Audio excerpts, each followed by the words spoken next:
কি দেখছি? চিনি?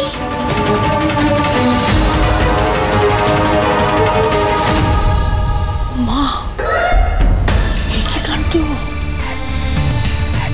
সাপের ছোবল খেয়েও মরেনি মেয়েটা, বেঁচে আছে।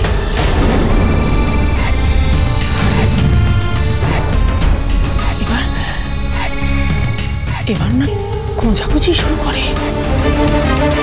দেখে তো বোঝারই উপায় নেই যে এত বড় একটা কাণ্ড হয়ে গেছে। তুমি তো ভালোই আছো দেখছি, নিজের পায়ে হেঁটে এখানে চলে আসলে, কিছুই তো হয়নি। আমায় ক্ষমা করবেন পিসি ম্যাডাম। কেন? না, এই যে আমি সুস্থ হয়ে ফিরে আসলাম, তোমাকে আঘাত দিয়ে ফেললাম, তাই। এই, একদম বাজে কথা বলবে না।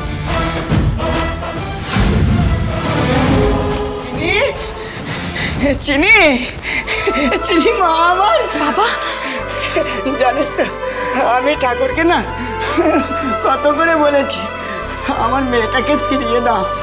ঠাকুর আমার কথা শুনেছেন, না হলে আমি। ভূতনাথ দা, ও ভূতনাথ দা, কেন কান্নাকাটি করছো? আরে বাবা, তোমার মেয়ের কিচ্ছু হবে না, তোমার মেয়ে একদম ফিট আছে। তুমি কপাল করে এমন জামাই পেয়েছো, সে তোমার মেয়ের কিছু হতেই দেবে না। সত্যি তো, নীলমাধব আমার মেয়েটাকে রক্ষা করেছেন।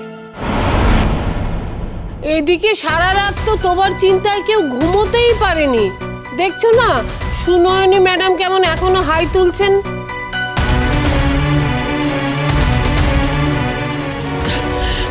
ভগবান তোমাকে রক্ষা করেছেন, ভগবান তোমাকে বাঁচিয়েছেন।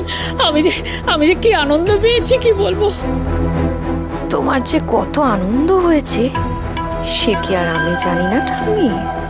চিনি, তুমি জানো না কাল রাতে কি চিন্তাটাই না করেছি আমি, আর আমার যে খুব কান্না পাচ্ছিল চিনি। আমি জানি গো শিল্পী দিদি, কে আমার জন্য কেঁদেছে আর কে মনে মনে। যাকে এসব বাদ দাও। প্রমিলা মাসি, দরজাটা বন্ধ করে দাও। কি? এখন ঠিকই যে আসবে, খবরের কাগজ আসবে, দুধওয়ালা আসবে, আর এখন দরজা বন্ধ করে দেবে? দরজা বন্ধ থাকবে।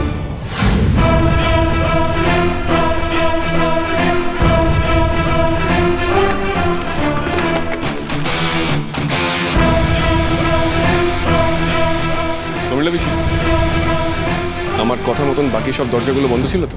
সব দরজা বন্ধ করে দিয়েছি গো, আর প্রত্যেকটা দরজার পাশে কাজের লোকেদের দাঁড় করিয়ে রেখেছি।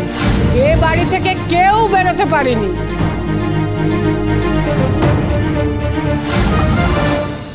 ও মাই গড, আমি কি ঠিক দেখছি? চিনি, চিনি বেঁচে আছে আর একদম ফিট অ্যান্ড ফাইন। চিনি সোম থেকে রবি প্রতিদিন রাত 10:30টায় স্টার জলসায় ও ডিজনি প্লাস হটস্টারে।